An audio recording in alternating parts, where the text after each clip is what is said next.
Hey, everybody. Welcome to Open the Gates. I'm your host, Matt Burke. And tonight we're going to be having on the boys from Comics Way. So if you guys give a warm welcome, they're going to be talking about their new launch of Junkman Gimmie Shelter. So if you guys could give a warm welcome to Oliver, Brian, Rich, Hola. and Domo. What's up, guys? He's here. Oh, shit. Look at that. That's the Radder, huh? Yes, sir. It's got a lot of stuff on the new campaign.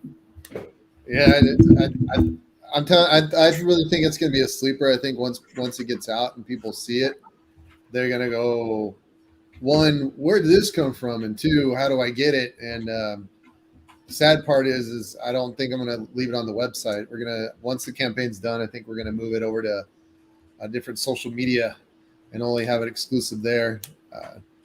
We're gonna punish people for not backing. Well, it's also punishment, and then it's like the scarcity collectability market. You know what I mean? People love that, like, diamond in the rough, one of a kind thing had to be there. If you were and there, also we're doing a low print run, dude. So Yeah, there you go. That's where it's at. yeah, I think that's where it's at too, man. Are those low print runs for a lot of the stuff that we do? You know what I mean? It just feels like you were there, and if you weren't there, you missed out. Yeah. Especially the level of artists we have on it too. You got Rich, everyone knows what he can do. We got Domo, which it's a lot of people don't see his stuff, but he's starting to do more and more, bigger projects. They're going to see his artwork and go, shit, I want to own something of his. Juanito, everyone knows Juanito's a beast at inks, and then all he's coloring everything. So, it's going to look good. Oh, fuck yeah. What up, Krager? Oh shit, Krager, what's up? Hale, what's up, brother? What's up, baby? Oh yeah. Right now we were mentioning the low print runs and selling out. I was like, and not to plug our book, but I was looking at some websites that are selling Cryptinals, and issues 1 and 2 are selling out, dude. So oh shit, really? I mean, yeah, and even the pre-order for 4 is sold out on some sites. Yeah, I know my local store, I went to pick it up, like 2 sold out real quick that I had to reorder it. So it's on back order. I bought 1 I have that on my pull, and then I only could get 3. So we had to reorder 2, and then so I know those books are fucking flying. Amazon and Netflix is going to pick up Cryptidnals. You know who needs to pick up Cryptidnals, I think, and get it out there in 2 different fronts? It should be Tubi. And oh shit. It's just the horror fucking, motherfucking monolith. Indeed it is. Yeah, dude. I mean, it should do. You can break all that down in quick episodes. Like, they'd be really quick episodes that you could throw. Like, what's Love, Robot, Kill, or what's that? Love Different Balls. Yeah, those are the quick little episodes in there are freaking awesome. Like, you consume 4 or 5 episodes, you've had enough. Yeah, Cryptinals could definitely be like that. I mean, I could see it in 11 minutes now, like oh yeah, 100%. Like those Cartoon Network. Yeah, it's like Primal. Yeah, or regular show, because it's just 11 minutes and you just you get in and get out, dude. It's just one single story. They didn't quit it, Yeah. Hard day at work, open some booze and just quick little. That's what I was doing with the Primal. I love that show, man. That's my favorite show in the past 5 years. Where is that in streaming? It's on it's on Max. What's up, Domo? How you doing, man? I read your interview in the Wayzine. That shit was pretty badass, man. Sure. Oh, nice. Thank you. Yeah, for sure, man. Absolutely. Nice to have you on the show. Nice to be here. So that's cool, man. You and your brother get to work on art together, man. That's fucking pretty awesome, man. It's a lot of us would like that, It's complicated, man. we're so very what is it? How do you call it? Nosy and critical of our shit. Yeah. Hey, man, you're not doing it well. Looking over your shoulder. Yeah. We still have bunk beds. Right. He has a race car. They share a night light. They fight over the light. The glowworm and shit. The glowworm. That's awesome, dude. Their But that's footy cool, though. pajama collection is off the hook, though. It's crazy. What was that? Your footy pajama collection. It's off the hook. Your onesie? Yeah. Oh man, like Christmas, like Ralphie. Fucking Yeah. But that's cool though, Christmas man. hair. Like you guys are both artists, so you have these different. You're making art, then you're both checking each other. You know what I mean? Like what? You know, like looking over each other. Yeah. And you have like that's just so many different like dynamics in one kind of rolled up. You know? Yeah, usually I suck at drawing hands or Drawing in general. yeah, in general, right? or women's faces because I don't have that Yeah, it's hard. It's hard. touch, I'm because me it's too, man. yeah, because I'm like, oh, Ain't it's gonna lie. make it ugly, guys. It's the Yeah, rough line and shit. Same here, and man. I give it to Domo. Hey, Domo, clean it up, man, because I know I trust your touch and your lines. Oh, Yeah. No, Like, hey. face away. I trust you. That's cool, man. And then so right now the campaign it's on the website right now on was it Aerith.com. I got the link right now. If you guys want, I could share it. We could maybe look at it a little bit. yeah, let's go through it. Yeah. Yeah. Hell yeah. All they use is AI for hands and faces. Confirmed. Yes. That doggone AI, man.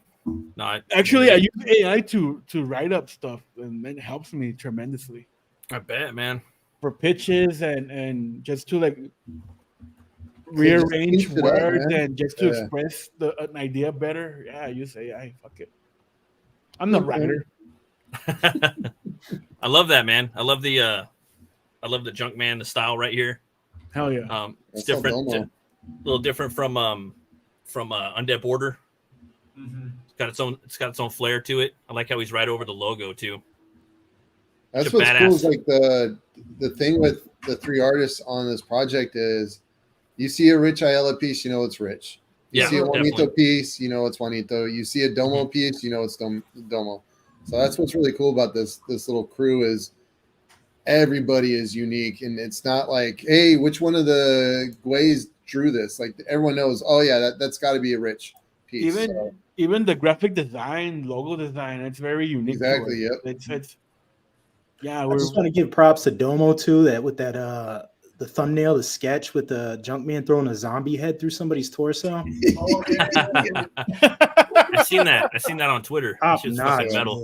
man. Top notch. Yeah, put it up if you can, Domo. Yeah, sure.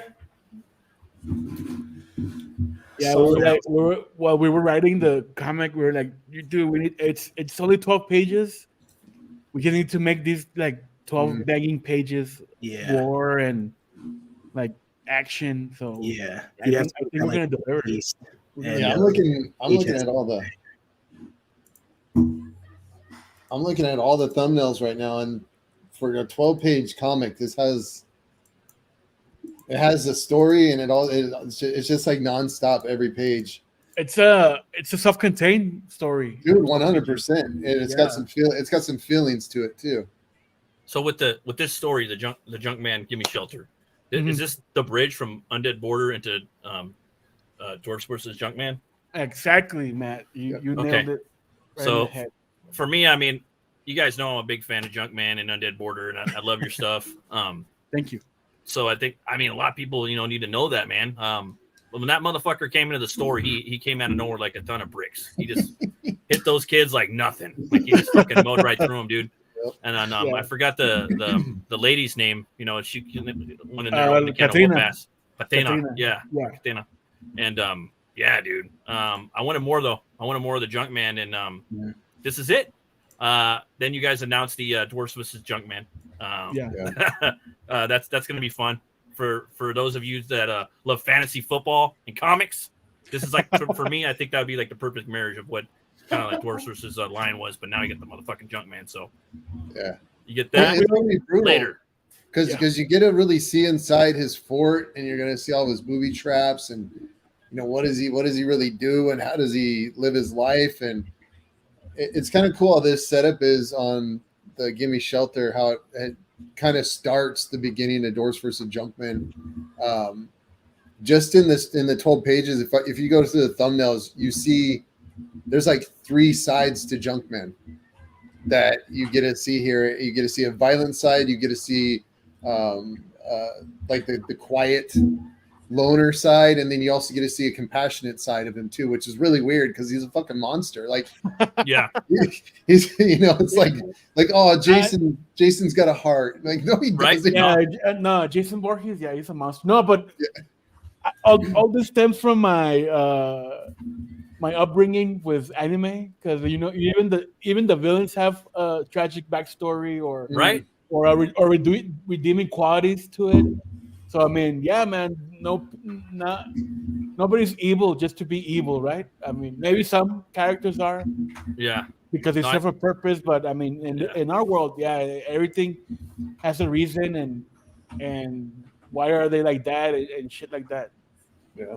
I like struggle with that. Like for me, like personally, I like for later on, I want to kind of make these characters that are irredeemable, like they're just completely evil.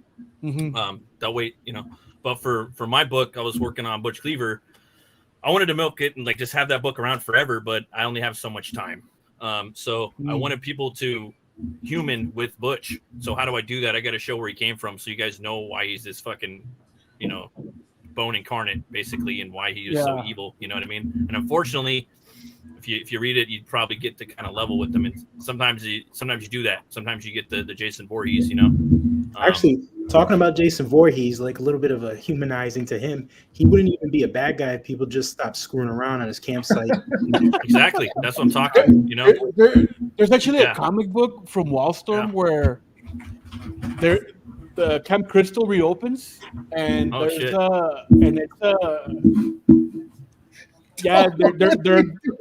your mic, man. Yeah, you're making a lot of noise, Domo.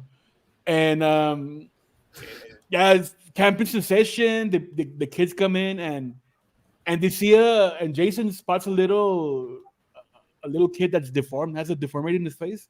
Mm-hmm. So he sees in him, and so he turns into his bodyguard of sorts during the camp. So it's kind of interesting, but since there are kids involved, I don't remember if it's gore or violence, but I think Jason just scares them off away.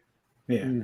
So it's pretty interesting, and that's how they humanize him for a bit in the comic. So it's pretty cool. Yeah, for like a week straight, I binge watched like a bunch of all the Friday the 13th movies, even all the way up to like Jason X. Which was your favorite? Now that I was just about to ask you, all you guys that same question. I gotta know what's your favorite. I thought Jason X was pretty cool. I can't remember. Shit's hard. Ain't my favorite, but it's hard. Yeah, I think it was. I can't remember. This was a while ago, but I think it was like one of the second or the third one that was like. Wait, not the one where he was running around with the burlap bag, but that's the second one. The second one, yeah. Okay, yeah. So it was probably like I think either third or the fourth one. And Jason X, I actually liked. I thought I love that. The one is a 3D, is where he gets the mask. Yeah, so one where the mask had the gash in it, he was a lot. No, that's fourth. That's the fourth. Okay, yeah. So it was the fourth one, but my favorite is Jason Lives, dude. That's like the first zombie Jason. Yeah. Oh yeah. I forgot about that one. It's bad. That's a really good movie, dude, and nobody gives it credit, man. Honestly, it's really well paced, good characters, man. It's you're rooting for the characters, dude. Not like on the other Friday the 13th movies. You just want to see people killed, yeah. Yeah. Jason's a good guy. What's that? Like that right there. Yeah, exactly. Yeah.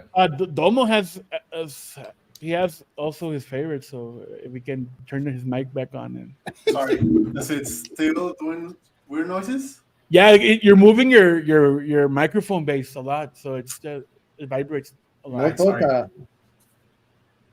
So I agree with Oliver with the Jason Lives one, and Manhattan, just when he gets to Manhattan, not the whole fucking movie, man. It's fucking it just slaps. When he kicks the boombox. What about you, Brian? What's your favorite? You got a favorite one? Just because of nostalgia, the first one, because it was still scary. And it was like, oh, that's a scary movie. I didn't see the other ones until like my early 20s. So, it's the oh my God, this is scary, I'm going to go run to my parents thing kind of wears off. But I remember the first one was scarier than shit, just like Freddy. I remember the first one would give me first- nightmares, and Me then too. I watched it. I'm like, what the fuck is this? This thing is this is a ridiculous ass movie. Like this Yeah. isn't. The third one, dude, is my favorite. The Dream Warriors, man. That's Oh a badass. God, no. Hell yeah, it's badass. My favorite Jason movie, I guess my favorite one, if it counts, would be Freddy versus Jason. Oh shit. And Freddy movie, if I had to pick. I know it's not scary. It's just fucking comic book movie, dude. At the end, just all action, you know. And then it would have to be the remake of Friday the 13th. I fucking love that one. Oh, really? With the guy that played Swamp Thing, Derek Mears, where he's got all the shit underneath like Rambo. I kind of like that movie because it's like the first three movies in one, no? They do it like an amalgamation of the first three movies. Yeah, and then that one, and then Jason X. That one's just dope, dude. Honestly, Jason X, no, I don't like that one. No, I understand. It's out there, you know. Yeah. But that first Freddy, dude, that's my second for Nightmare, and then the third would be New Nightmare, the movie within a movie. That movie's pretty fucking dope. I thought it was. That's when Wes Craven got tired of his own shit, so he wants to do something different, like Scream. Yeah, totally, 100%. So right here, guys, we got a bunch of different pictures. Awesome colors. Right here, we see a little bit of the Junkman coming in. He's coming up with some zombies. A lot of people just need to know, man. Junkman is a straight up horror fucking book, man. It's like fucking Land of the Dead with fucking Jason Voorhees. You know what I mean? Yeah. That zombie is it's the guy he kills in Under the Border. Oh, okay. Damn. Just carrying him around. Just carrying him around. Yeah. I like that. It's like Junkman is like if you took Juggernaut and Jason Voorhees and put them together. There you go. And he's a badass character, man. Like I think he's a character that's going to be around for a long time. And who was saying the thing about like you don't have a character until you have a silhouette? And I used to say that. Like, friggin' Junkman has that silhouette where that saw arm and then the tires on the shoulders. You fucking know who it is a mile away. Yeah, awesome. I got that from Peter Jackson. He's the one I heard say that because they're working on a Hobbit movie and they had like 1,000 dwarfs, so you had to have the silhouette. I think I heard that in was that comic book like 101 book. I forgot, but it like teaches you all the basic structure and all the like schools you on panel making and Scott McCloud. Yeah, like that. Yeah, I think that's where I first read it. Was that the importance of a character that stands out is like just the silhouette is key. So, hell yeah, man. And then we got Radder right here. That's another book. You guys want to talk about that a little bit? Yeah, so it's another 12-page ashcan. It kind of delves into more of the world of Aerith, and you get to kind of see Rafa, one of the main characters from tape 1 and tape 2. You get to see a little bit of his side story. You know, he's this rough, tough, kind of gambling race car driver, and you get to see one of the races, and there's no rules. Oh, fuck yeah. You can kill. So think of like Mad Max with Never Ending Story with fucking every other 80s movie just slapped into like 12 pages. Dude, it's like Death Race 2000, right? Yeah, basically, yeah. With Stallone and shit. it just kind of shows you a bigger part of the universe within our book. So I hit up Rich, said, hey man, you think you could draw a racing book? And he's fucking drawing a racing book for sure. It's badass. He was like, I don't know. Can I make it zany enough? Yeah, he made it zany. Yeah, the wacky and zany. That was in the contract. Yeah, that's all the script says. Yeah. Panel 1, zany. I went from not drawing cars to drawing a lot of cars that don't even have tires on them. Getting burned off. Zero cars, dude. That's badass. Yeah, and the detail in all the pages, man, is insane. So I think it's gonna be one of those books where people pick it up, they're gonna read it, and go, man, that was 12 pages. That felt like a lot for 12 pages. So pretty fast paced. This is one of my favorites. Yeah, it's a lot. It's just nonstop. Yeah. Yeah, that's the thing with this ashcan. These sets of ashcans is it's a very low page count, but we're packing a punch, man, in these pages. And man, look at that page, man. Yeah, some of the script that Brian sent me too, I'm like, this is a lot for a page, but I'm managing to like fit it in, you know? Yeah, I did notice that, Rich. I mean, man, how many panels is there? His script writing is like he crams a lot of stuff into a thing, and I'm used to just like if you read Roach Balls, it's super simple. You know what I'm saying? Like the panel. Like 90% of the book is just falling. So I said 90% of the book is just falling, right?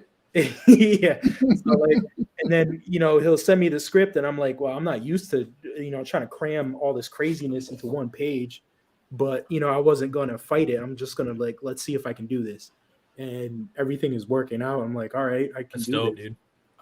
Kind of gives me like a 2000 heavy metal feel to it as well. Yeah, it definitely has got like a heavy metal red line / metal kind of Mad Max feel. Have you guys seen Death Race 2000? Yeah, I remember. This is pretty dope, dude. I just started watching it like 2 nights ago. Yeah, Mr. Frankenstein, right? Or yeah. Or what's his with name? David Carradine from Kung Fu. Stallone's in there and shit. That's dope, Rich. So like you're doing a racing book now. What were some of the challenges for you as far as that compared to like a regular book? A is trying to draw like these characters that are still crazy looking, but they're not like super hyper cartoonish, but still trying to like infuse that cartoonish style in it. So and it's weird because it's not tough because it's not like a lot of crazy background. A lot of it's like landscape, so it's like a lot of it has to be clear and open. But you're also playing with a little bit of time signatures too that are a little different now with the whole speed aspect too, right? Yeah, exactly. So it's kind of funky. Yeah, so it's a test of style for sure, and I feel like I'm having fun with it, and I feel like I'm doing a pretty good job. So how does it feel like? I mean, how many years were you drawing Roach Balls? Like the first graphic novel, like a couple? Yeah, we've drawn it. I started it for during the lockdown. So and then moving into like realistic humans. Proportions. So. What's the transition there? How? Well, it's a little tough because like I'm trying not to, like I said, do too cartoony. But at the same time, like I talked with Brian about it and asked if I could like, I'm saying, kind of exaggerate certain things so I can kind of keep that style with it and also have fun. Like if I had to do everything super hyper realistic, it's not going to be fun. No, it's not going to be you. When it works, sometimes. I mean, everybody's different. And like I feel like I'm straight for my style, and I think an artist's style isn't important. That's how you stand out. And also, 100%. You had a lot of practice with blue balls, no? Because So there was a little bit of that reality in blue balls, like a little bit more anchored down in reality, and this even more so. But at the same time, it's not because of like Brian's crazy world and what's going on in it. But like, I don't know. The transition was, I don't want to say it was tough, but it wasn't easy. It wasn't easy, but it was I accomplished it. You know what I'm saying? It was fun too. Yeah, it was fun. Yeah, this book's gonna be That's the thing is now I'm worried that people are gonna really like this and they're gonna want more races. Man. I mean, isn't that the point, Brian? Oh man, 100%. More books. You're picking their interest, man. Yeah. I need to stop.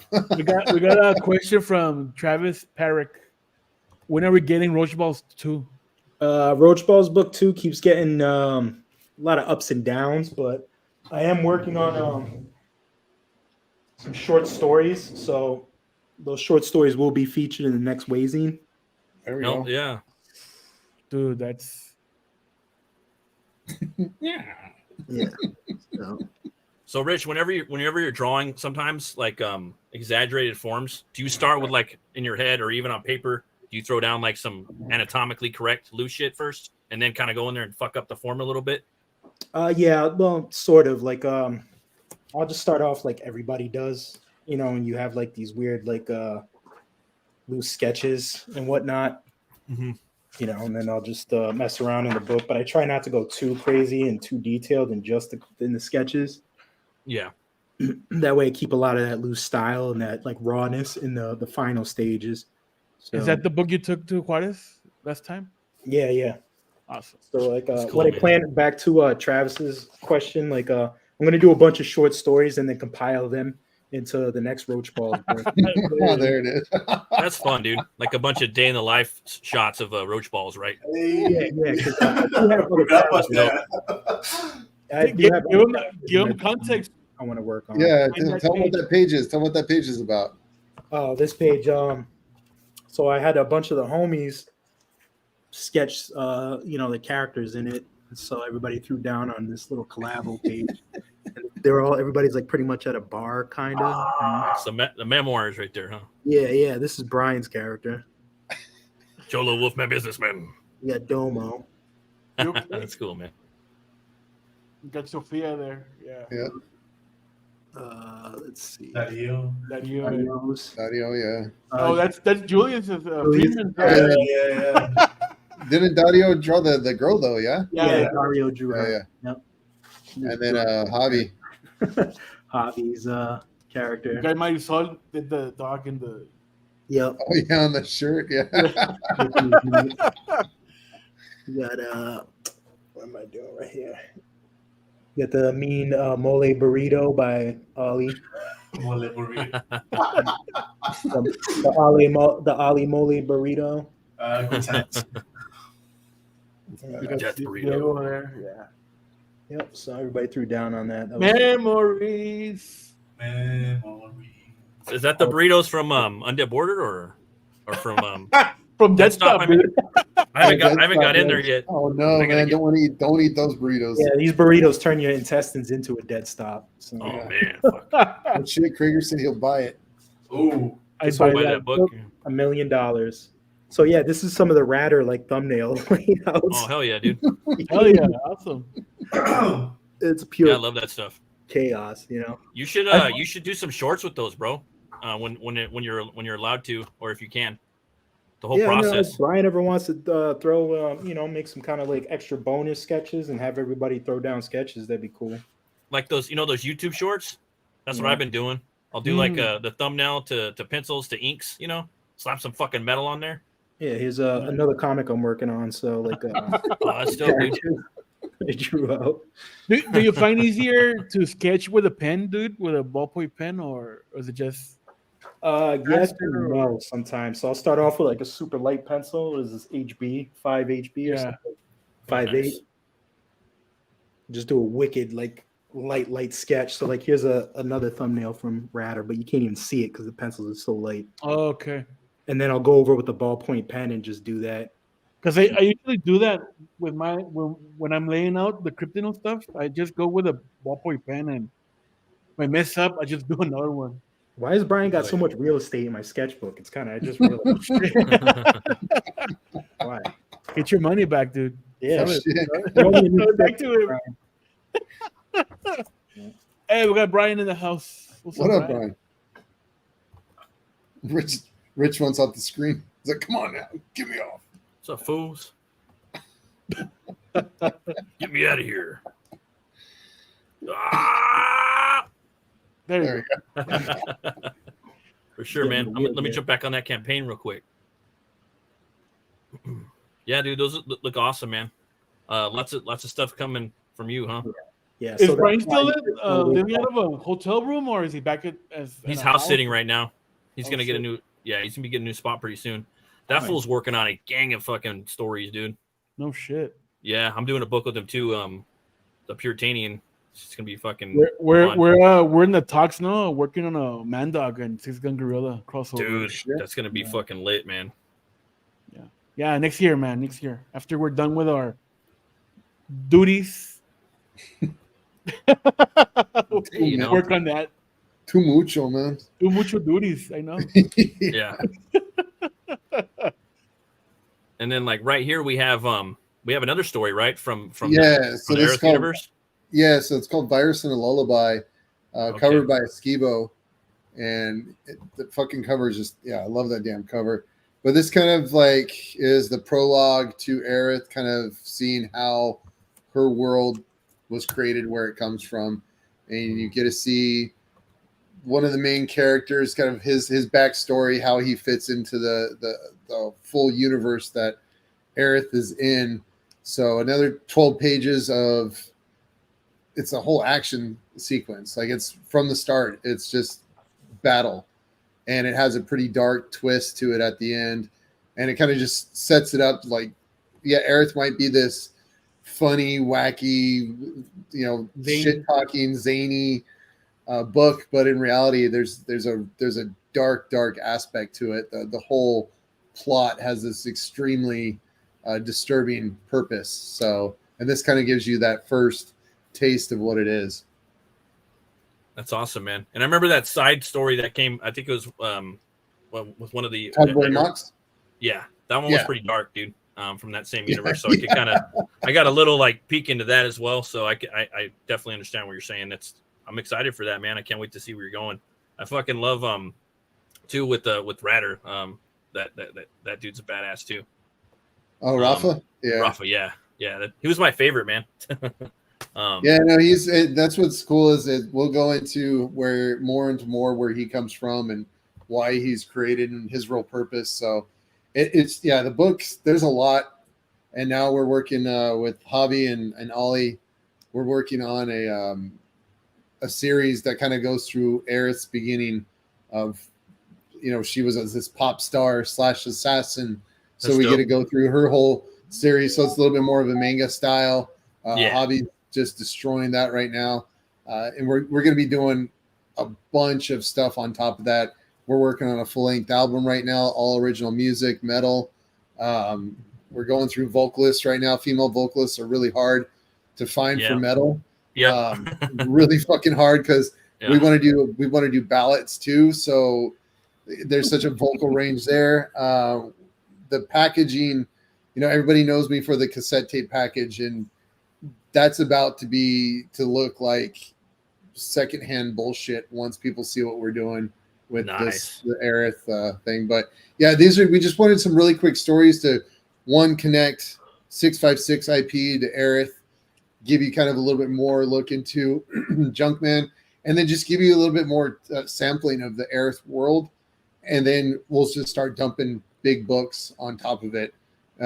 Doors versus Junkman.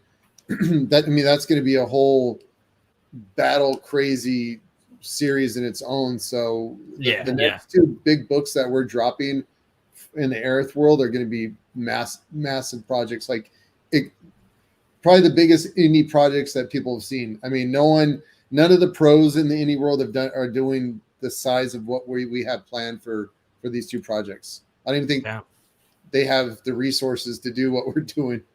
That's awesome, man. I'm excited. Or the testicular fortitude. There you go. Yeah, you gotta drop the ball bags. Yeah. I like this character right here on the right, man. His sword's fucking badass.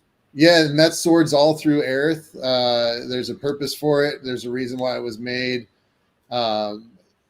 In Virus and a Lullaby, you start realizing that the world that Aerith is in isn't even real. So we start getting into more of a philosophical story, like what is reality? How do we create reality? Do we even exist? Like it really goes into some crazy, uncomfortable conversations, but in a zany, wacky way. So in an entertaining way. Yeah. Hopefully. So we got Gimme Shelter sketch cards. Yeah, one of a kind, huh? Yeah, and what's cool is you can either have Domo draw you one or Ollie draw one, and either a zombie or Junkman. Oh, that's fucking awesome, dude. $45. That's awesome. Yeah, man. And they're not the little sketch. Yeah, they're the 3x5s that we've been all because of fucking Juanito messed up on a size. Everyone's doing 3x5 sketch cards now. That's awesome, dude. No, I mean it's like something a little different too. You know what I mean? Yeah. You got the cover. Both covers are on sale right now. Man, and awesome. The thing is I don't know why no one's picked it up, but I'm kind of glad. Once these drop and once more stuff comes out, to pick up Rich's cover is not inked; it's watercolored and inked. So it's what do they call mixed media? Yeah, mixed media. Fancy. So it's a original Rich Ayala piece, watercolored, inked. For $650, I mean, give it a year. People are going to wish it's like asking, can you get a Roquefort for $650? No, I mean, it's pretty. I think people are really sleeping on this, which I'm perfectly fine. It just means this stuff's gonna be worth more once everything drops. And then stuff from Domo, like it's not easy to get original artwork from Domo. So this stuff is going to be definitely worth something, especially as 656 grows. And Domo's, he's got all of his side stuff, his clothing company, his brand, his comic, his characters. This stuff's being featured at a steal. So, but it is what it is. If people don't want to pick it up now, then I don't think anybody on this panel has no problem selling it for 4 times what it's listed right now. So, oh yeah, absolutely. That Ratter cover too, man. That'd be a dope ass shirt. I mean, both those were. That'd be a dope ass like a white T-shirt. Yeah, you hear that, guys? You got to get on this shit now. You want some original art, not the fucking AI shit. I know you like the AI, guys. I just like fucking with people with the AI. I know. A lot of people like AI. That's cool. Hey, there's nothing wrong with it. It's good. It's here. It's here. I actually like it now. I actually like it because then there's like that divide of OG art and then the AI art. And it ain't even AI really. It's just a fucking program that blends a bunch of shit together. I mean, it's more if you use it for creating concepts, Matt. Like, I need to create a I don't know, ghost ship with tentacles around there or some shit like that. And prompt it and it's photorealistic, like fucking perfect. Yeah, but then you modify it for your needs, for your comic book or your story. So. Yeah, but it's good. Like if you're trying to think of concepts for landscape, or you're trying to think just to get the juices. I use it to write emails now. Oh yeah. I just say respond to this email, and it generates a response. And I don't even look at it. Click send. It's fucking white. Oh yeah, definitely for like businesses and shit. Yeah, I don't even read it. It's just like here you go. So this is another thing. And Krager's bought a 1-foot Junkman. No, that's cool, man. I like that. There was one you guys had like the prototype, right? Where he had like yellow arms and everything, like a little quick kind of paint on him, like with a couple of the pieces. I think it was in the prototype stage.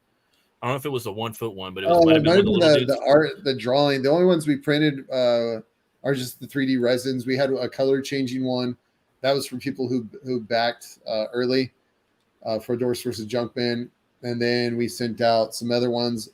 But then we just have this. We're working on something. This is just the 3D print prototype, but we want to work on a full-blown toy, Junkman toy. I think like a Junkman toy, kind of like a Ninja Turtle one, or like a He-Man style one. Yeah, exactly. That'd be fucking dope, dude. Like one I could just like throw against the fucking wall, dude, and kind of pick it up. Because that's what I do with my Ninja Turtles, bro. Like I had the sewer play set, the Technodrome. I had the blimp, and we would stomp on those fuckers and nothing would happen to them. Like they don't really. I mean, I guess it's that one model, the specific one. I don't know if it's the Kenner one or which one it was, but it was all the lead and it was all the lead in the toys from the 90s. Yeah, so that shit's dope, dude. And right now you open up a new toy and it just falls apart now. Yeah. Yeah, that's crazy. And you guys got the fucking limited edition shirts. I like those, man. I like that. Yeah, I like them both. The purple one and the butter. What are the colors, man? What is the name of the colors? We got butter. Butter and berry. Butter and berry. Yeah. Butterberry. I got both. I like the berry a lot. Yeah, that is pretty cool. It looks like it reminds me of that jam color from McDonald's, no? The Grimace. The marmalade they give you, the grape jam. Yeah. I should have called it Grimace instead of berry. Yeah. Grimace color. Yeah, Grimace. I like those hats too. It's a badass hat. And then the hats. Domo knocked those out real quick. Are those the flexi fit or the snapback? I'm wearing one right now. It has the little snap, Yeah, I like those more because like the baseball ones, sometimes they're fucking heavy. They're a little too heavy. I mean, they look dope sometimes, but sometimes they're just like a little too heavy on the head, dude. I don't know. I just like the old school baseball caps like that more personally.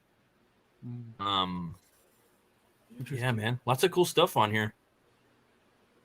No stretch goals, right, Brian? No. It's in and out.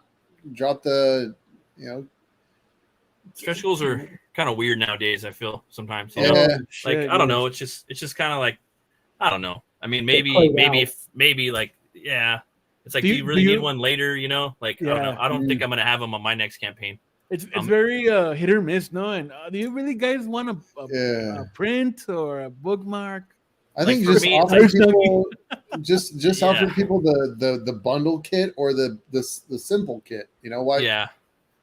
Fuck it. Like, oh, now I gotta wait until we hit $5,000 to see what we could unlock. Like, no, just hey, for $50, here's all this cool shit. Okay, I want the $50 one. And it's cheap to produce, so I mean, yeah, exactly. Let's do it like that.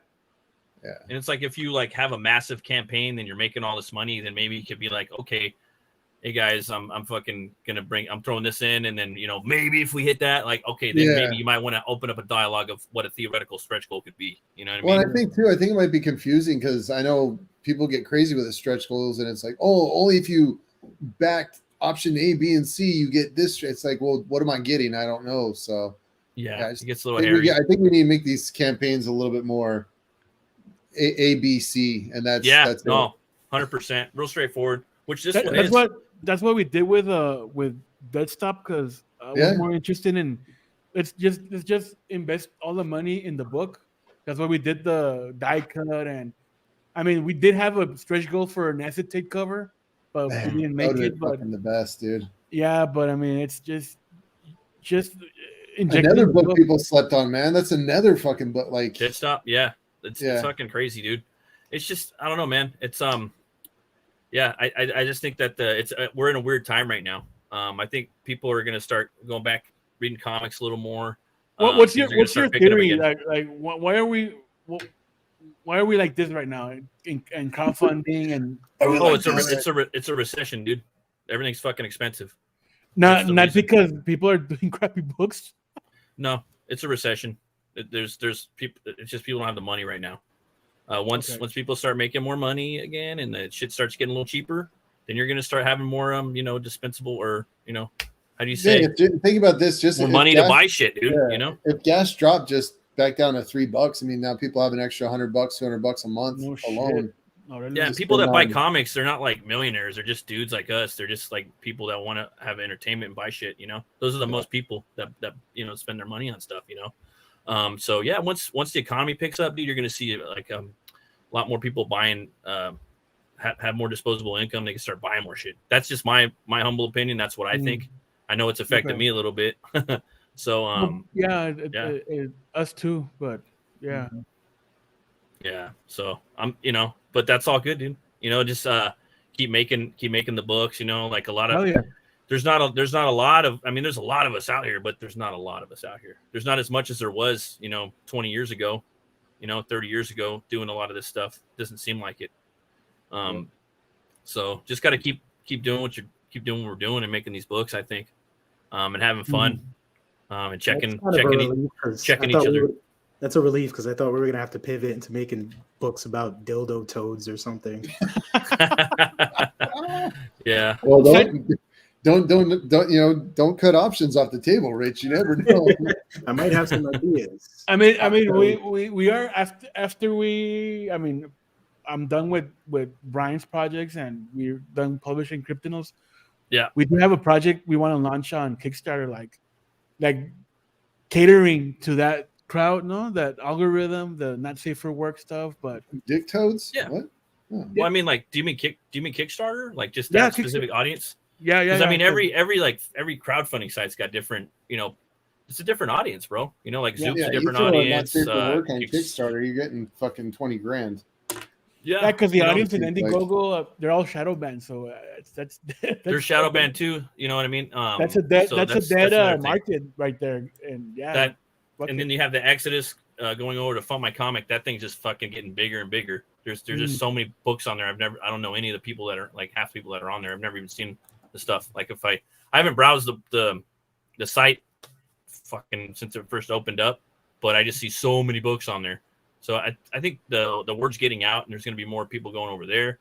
Kickstarter's Coca-Cola, so that's always going to be fucking massive. I mean, Keanu's on there, Like everybody's on there. There always going to be people there. Zoop right now. We've helped fund the guy, no, Brian? From yeah, Zoop. no, dude I met on social media. He had this really cool book, and he's like, "Oh, I'm on Zoop," and yeah, he got funded pretty quick, and we interviewed him like last week, and he was going through the process, and it's like they're pretty in depth, and I think now I understand their reasoning of why they cherry pick, certain projects on there, but they have the option too. Once you've funded on Zoop one time, the second time you do a campaign, they offer you printing and fulfillment. That's so you're just gangster. putting out your so I mean, you're not doing shit, and you're just creating the the content, and they're just printing and shipping. They actually build your campaign for you. From what TS was saying is, you just fill out an Excel sheet, and then they build it, and they tell you what you should do for your campaign, and they go and they do all the marketing. Yeah, so everything. he got funded. And his book looks awesome, dude. Tokyo Fire. Yeah, it's to go check cool. that out. It's different. It's not the same shit you see on Indiegogo and Kickstarter. It definitely has its own look and art style to it. So I mean, there's. I personally think I don't think the comic crowdfunding is going to be around much longer. I think a lot of indie comic creators are going to die off because it's just hard. It's hard work, dude. It's a lot of hard work. You got to be insane to do it. Exactly. So, and I think which I am. I'm a fucking nut. 20 years crazy, Matt. There you go. And with AI too, I mean, you're going to be able to create your own website just by giving a couple of prompts. Well, like look at your boy Zach. I mean, he's going to go like he's saying all most books are going to be fucking AI art now. Like in the next few years, he's like get with it or fucking just fucking learn how to do it, And I'm just I'm a hard fuck AI. I mean, I'll tell you right now, fuck AI art, fuck everything about AI. I don't give a fuck. I'm all about all natural, the human hand. I always will be, but it needs to exist. It simply needs to be. That way we can have options. I can have my shit. People might not want that. They might want Rich's stuff. You know what I mean? But the thing is with AI is, let's say that you are an artist, but you're not you don't know how to do marketing or anything. Hey, here's my comic book. Can you build me a website that would, convert customers? Boom, it builds it for you. All right, now create me a Facebook campaign for this to get me, the sales. I don't think people are realizing that side of the AI where, okay, you're an artist. Well, now just focus on being an artist and let the AI do the rest. And it's going to get to that point where why am I on Kickstarter? Why am I on Indiegogo? Why am I on Fund My Comic when I could just have the AI do all the hard work for me and I get to keep every single penny, And I have my own brand. My comic book is on my website. It's being fulfilled by my fulfillment center. It's my warehouse. I think with the AI, I think a lot of people are, they bite their thumb at it, and the same motherfuckers that did that shit to the internet, they all went out of business. Oh yeah, totally. You gotta use the tools, whether you hate it or not. Use the technology, but abuse it. You say fuck you technology. I'm going to abuse you to use you to make me better, and you're going to be my little bitch. And you can do that with AI. You can make AI your bitch.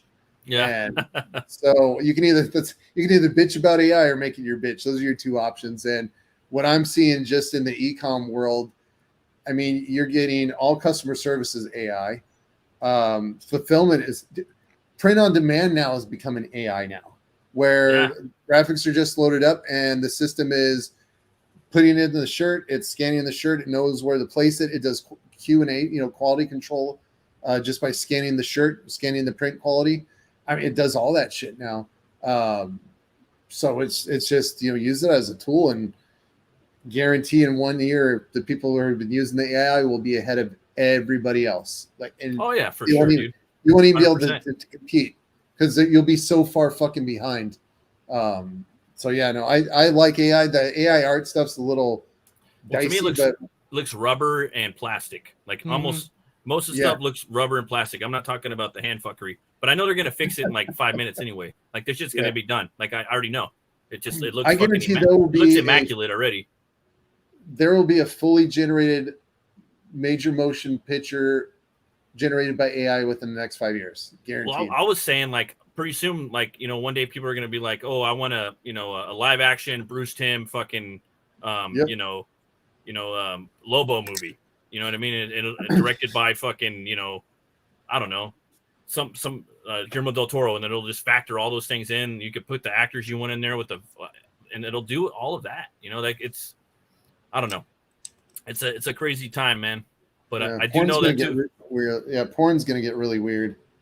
Yeah, that's always the first thing. That's always the main thing. It's always porn is the first thing. Like with DVDs and VHS, it's always the first market that explodes is with porn.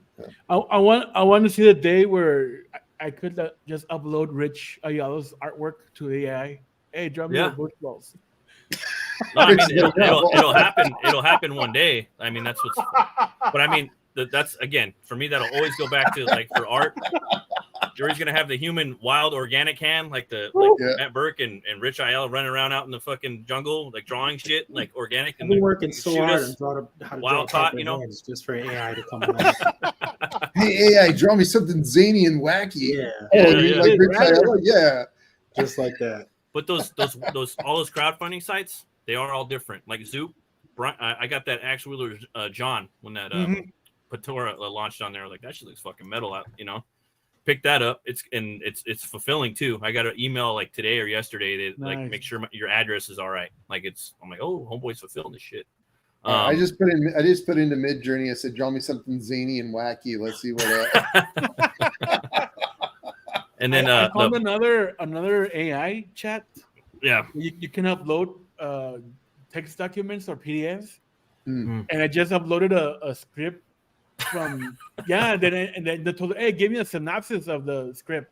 There you go. And man, it's a tool, guys. Use it so you can make you can definitely jump forward, dude. I came up with the whole I came up with a whole horror story today at my new job, and I'm like putting it in my phone, and I'm just thinking right now, like, damn, I could probably have this shit all like the whole world with AI. But man, it's well, that's what I'm doing with the Aerith AI is.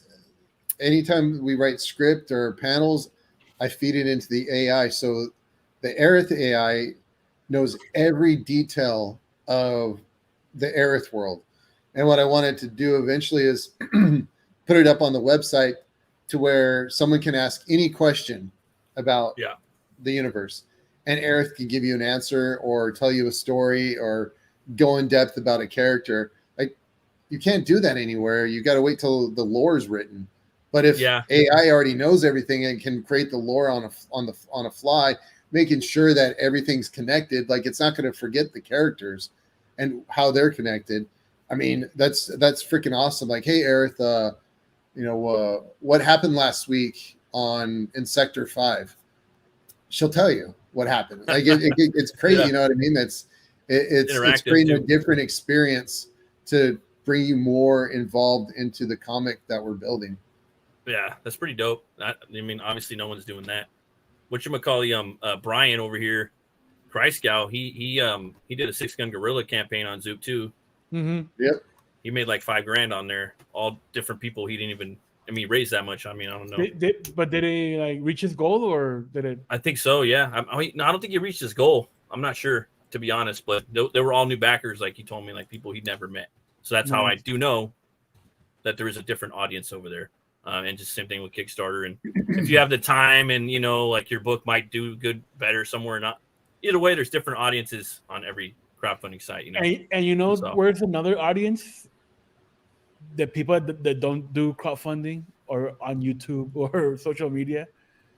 And there's the LCS, Yeah, like those are the shops or the cons, dude. We still need to go there, man. I remember you have to go there, and a lot of the cons, I remember when all this started. Oh, the cons, the new cons are streams, guys. Streaming is the new con.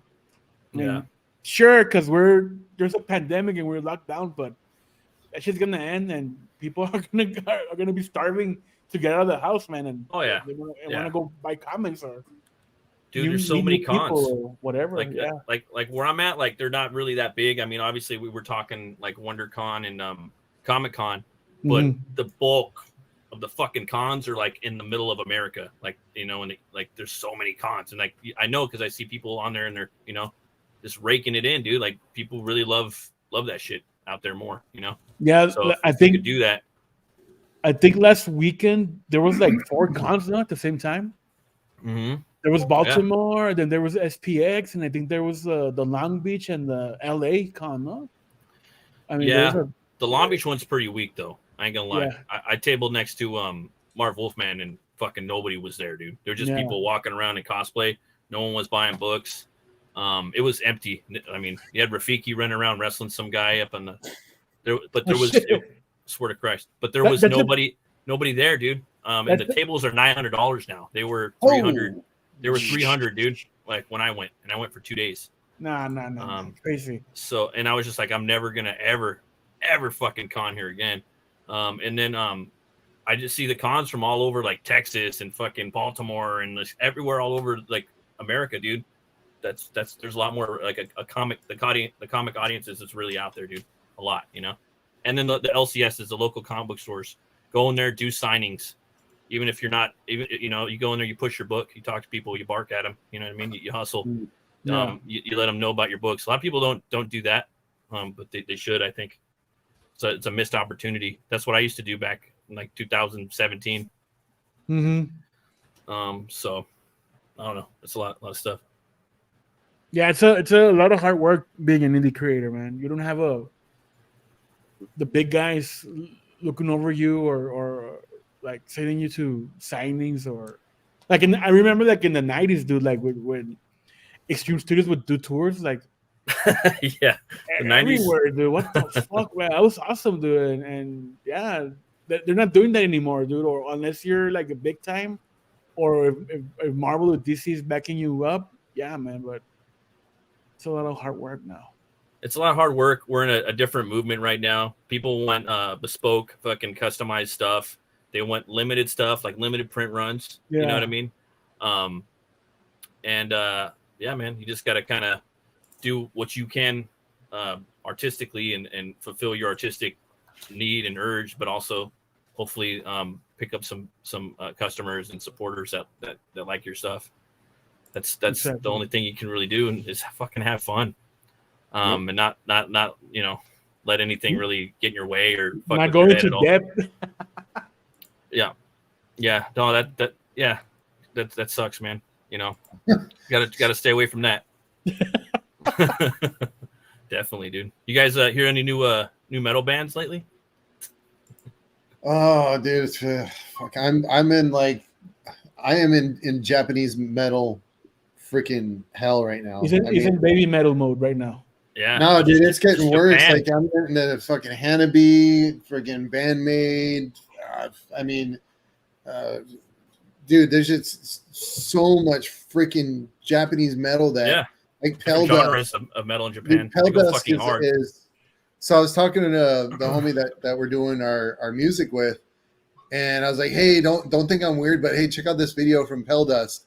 You know, this is some cool shit. It's one of those like bands that you listen to them, and you're like, what the fuck did I listen to? This is fucking metal. He goes, what the fuck? You know, it's like, dude, I've been talking about Pell Dust for years, and everyone thinks I'm crazy. And I'm like, dude, this is crazy metal. The Japanese, like, even with metal, they just have to fucking do it different and cooler than anybody else does. And then you start seeing like who they're involved with. Like, all right, sorry, Ollie's gonna start laughing. If you look at baby metal, the amount of people who've written for them, Dragon Force, Metallica. I mean, you start going down the list of major metal bands. They're involved in that group. Yeah. Then, dude, it's just like Hanabi. You have 4 badass chick musicians that you wouldn't think know how to scream. Look at Bandmade. They have probably one of the best bass players out there. Just insane musicians. And I've just been like watching people do covers so you can see what the guitar riffs are. Yeah. And I'm lost. I'm like, Eddie Van Halen looks like a bitch compared to these guys. Like the way they're doing, the way they're tapping and just the craziness that they're doing on the guitars. But really I just been listening to a lot of Dragon Force too, which is kind of embarrassing, but because I don't think a lot of people know about that. But Dragon Force is sick, dude. They're fucking badass fucking power fucking technical Nintendo metal, dude. Dude, they have like the Dragon Force challenge where people try to play the riffs, and it takes them months and months to figure out how to play these songs. It's insane, man. Like, I really just appreciate the level of creativity that a lot of these Japanese metal bands are doing, because they're like, all right, we're gonna take metal, we're gonna completely fuck it up, but make it sound amazing. And I think it's the only the Japanese could figure out how to do that, because they always come after everything in a different art eye, and everything definitely has some spiritual meaning of how they did it. It's insane. So I highly respect the musicians that are coming out of Japan right now. It's just I've been telling my wife, because she laughs, but I said I guarantee within a year or 2 years, Japanese metal is going to be what's on the radio. Oh yeah, guaranteed, dude. There's also like a Mexican black metal band that was playing at Wacken in Germany. I forgot the name of them. They're like Mayan though. What? I forgot the name of them though, but they're pretty badass. I'll have to show you guys. They're pretty dope. I think it starts with a C. But they're new. I just seen them on fucking. They're playing at Wacken. The dude comes out like Apocalypto, and one dude's fucking blowing on a horn, and the dude's hitting the drum and shit. It's all Mayan. Yeah, it's pretty dope, dude. There's a lot of different metal bands, like the ones in the Mongolian scene. There's a I've been seeing that shit too. Is it the one with the girls? No, Okay. It's all dudes, and they're playing some crazy fucking Mongolian instruments. Then there's another one Black Braid. I think that's Native American black metal. They're pretty crazy. Oh fuck. Yeah, I mean, that's just black metal, dog. That's just like the Norwegian inspired fucking corpse paint, fucking punk rock, fucking blast beats with fucking goblin vocal style of metal. You know what I mean? It just goes crazy. And then fucking I forgot that heavy metal, like straight heavy metal, like Judas Priest, like I forgot, they're from Japan, dude, but they're badass. Like back in the 80s or 90s, they're really fucking cool. I forgot the name of them though, but they're dope. Like Japan's been fucking up metal fucking for decades, you know, like making some sick shit, dude. No, I think now that a lot of metal is getting infused with like hip hop and weird shit. Dude, there's a resurgence now, bro. It's just everything came back. Everything came back now, dude. Now we're back to new metal. I mean, I don't know. I mean, because me and Rich are about the same age. Because like that was our era. That was like Korn, Deftones, fucking Limp Bizkit. Like it or hate it or don't like it or whatever. But that was the era. Then after that, after new metal, it was fucking metalcore. And that was like Killswitch Engage, Shadows Fall. Like that was our era. It was new metal and metalcore. Then deathcore came. So that wasn't my time. I'm not saying I like it or don't like it, but have you guys heard of Alex Terrible? You guys ever heard of that fool? No. Check him out, dude. He's from Russia. They're called Slaughter to Prevail. And this fool covers rap, all kinds of shit, and he does it like with death metal style, but he's like creating new vocal patterns with his voice, with his vocals, that other people haven't even seen. He was covering Queen, We Will Rock You. I seen him doing it like fucking 3 years ago. He's been on YouTube for about 6 years. He's got a comic book too, dude. And everyone in the band, they have these fucking masks that they wear. And when he opens his, and he sells the masks and shit. But he covers all kind.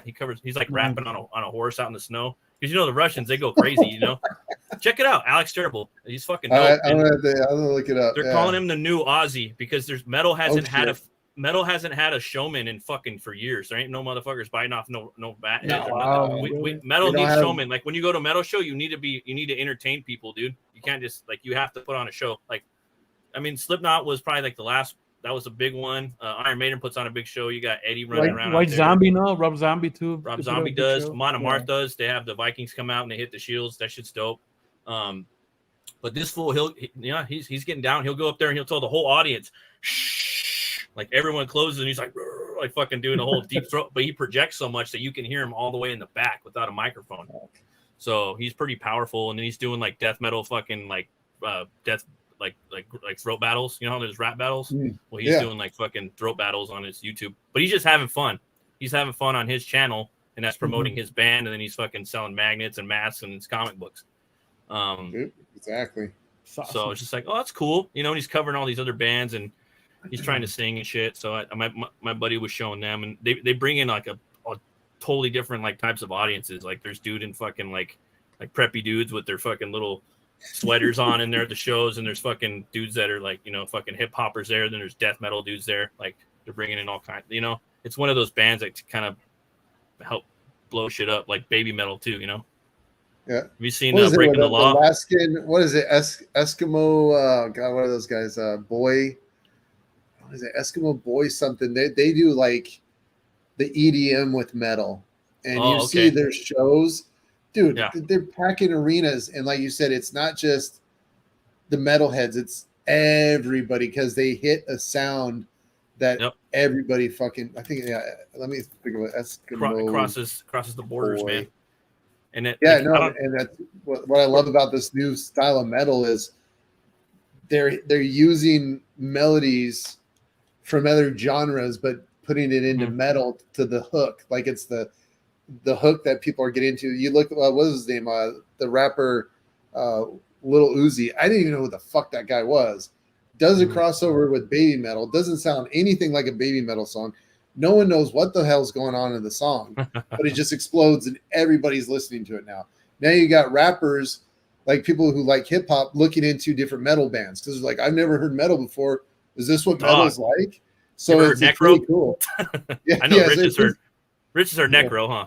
Yeah, he knows about Necro. My era. I seen him perform one time in New Hampshire years and years ago. It was like Death Rap right there. Yeah, it was not.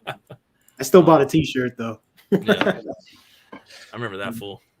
But yeah, all that shit's coming back, man. Everything comes around every like 30 years or so, 20 years, like the pants are back. I don't know if Jinkos are back, but I see the kids wearing the pants like that. Dude, I'm seeing kids kids in my daughter's elementary school wearing Nirvana, Def Leppard shirts. I'm like, what the? Posers. You guys seen any cool movies lately? You guys go out to the movies at all? Shit. Fuck. No. I know we're renting Barbie tomorrow, so okay. Well, me and the homie. I watched Barbie during the week. It's not bad. It's not that bad, dude. It's pretty cool. No. Oh, actually, Ninja Turtles. I did enjoy that movie. And Shin Ultraman on Amazon. That movie was dope. Yeah. What's that about? Shin Ultraman. Ultraman, dude. Oh, it's just Ultraman. Yeah, I remember that, dude. Shin. Yeah, and it's the same guy who, the same director that did Shin Godzilla and the Shin Mask Rider. Have you guys seen the new Godzilla trailer? Was it Godzilla -1? Oh, yeah, it looks badass. Yeah, it looks dope, dude. No, I saw like a still shot of it, but I haven't peeped in a trailer. Actually, I gotta check that out. But... It's a retelling of the original movie, right? The first movie. Oh, no kidding. Yeah, it looks dope, dude. I like I'm getting into the whole kaiju fucking. I never really got into it that much when I was younger, but now I found like a new respect for it. I've been watching a lot of the old movies. Pretty fucking dope. That's my I grew up on that type of stuff, so I love that stuff. I actually have a character that I want to work on that has to do with like kaijus and big monsters and all that stuff. So it's dope, dude. Yeah. Have you seen the what is it? The War of the Gargantuans? Have you seen that movie? Yeah. Oh shit, yeah. That's what got me into it even more. Because like I don't know, dude. I just fucking hated that shit when I was a kid. I was like, fuck this shit. I hated Power Rangers too. But now I'm like, that shit's pretty dope. I mean, for some reason I like the Green Ranger though. I thought that fool was dope. Back in the day. And but I watched War of the Gargantuans. I was like, damn, dude, look at that fucking set. Like I look at it differently now. You know what I mean? Like performing in the big suits, and like there's just so much. And that movie's fucking badass, dude. We did it on the show with Brian, Horror Movie Club. But this big set that's just all water. The dude's walking in there. There's all these trees and those big Frankensteinian type monsters that like look like Bigfoot, and they're fucking disgusting, like hideous, like they're complete monsters. You can't like human with them whatsoever. Physically, didn't one of them they have heart to them. Didn't one of them eat their girlfriend or something? And that's I think so. Yeah. Fight. Yeah, dude. The one that was like always swimming in water, the green one, he was like the bad one, and the brown one was just like, I just want to be left alone. Yeah. And they started beefing and whatnot, and then I think they end up getting murked at the end or something like that, or they end up like trying to help each other out or so. I don't know. It's been a long time since I've seen that, but like my favorite Godzilla movies were the ones that were the corniest. So like Godzilla versus Megalon and Godzilla versus Hedorah. Like those were my favorite. Gigan, Godzilla versus Gigan. Those were my favorite ones, and they were like the corniest. So. Those were what 70s, right? Yeah, the 70s. Like I forgot the name of that specific Godzilla, but They have different eras, no? The Showa era. Yeah, Showa was my favorite one, where it's like he had the big goofy eyes and he looked like a dog. He had a lot more character, you know. Yeah. So. Full Preston was talking about the 90s Godzilla. He's saying like that was his. I think he was saying the 90s. He really liked that shit, that time period. Yeah, I think they had a lot more money and shit. Villain again, no, Godzilla was more like a bad guy again in the 90s. Yeah. They made him more serious and more intimidating. Yeah. But Shin Ultraman, like if you like the original Ultraman and the way they like looked at and the aesthetics and the film, like they really like captured that in this new movie they made. And but they got a little more in depth, but not too in depth with like the relationship between the human and the Ultraman like alien being when he takes over the human being. Mm-hmm. And they get to a little more in depth and like kind of like show you a little bit from that aspect, but and then everything else was like they kind of kept the corniness and a little bit of the weight, the wacky and the zaniness of the old, but the charm. Everything else was just dope. Like I watched the movie like twice. I rented it. I watched it like 2 or 3 times. But good. Yeah, that shit's dope, man. I just love like everything that goes into it, like all the everything they got to build, and it's so technical, dude. And it's a dude in a costume, man. Like, how could you not like that? Yeah. I discovered one called the Daimajin. Daimajin. Yeah, like it's a stone samurai, a giant stone samurai. I heard of that. I think I heard of that. Yeah, it's badass. Yeah, I'm trying to look. Some dude was talking about that last week. Watch it. Yeah. Yeah. Some dude on. Yeah, okay. I was was that last? I'm trying to go to the movies more now. Like, there's a theater by my house. It's $5 on Tuesdays and then $5 on Sundays. I mean. There's always $6, but $5 got a nice ring to it. But I went and seen the voyage, the last voyage of the Demeter. How was that? I liked it, dude. I thought that shit was dope. The best chapter in the book of Dracula, in my opinion, the scariest one. Took forever to fucking make, and man.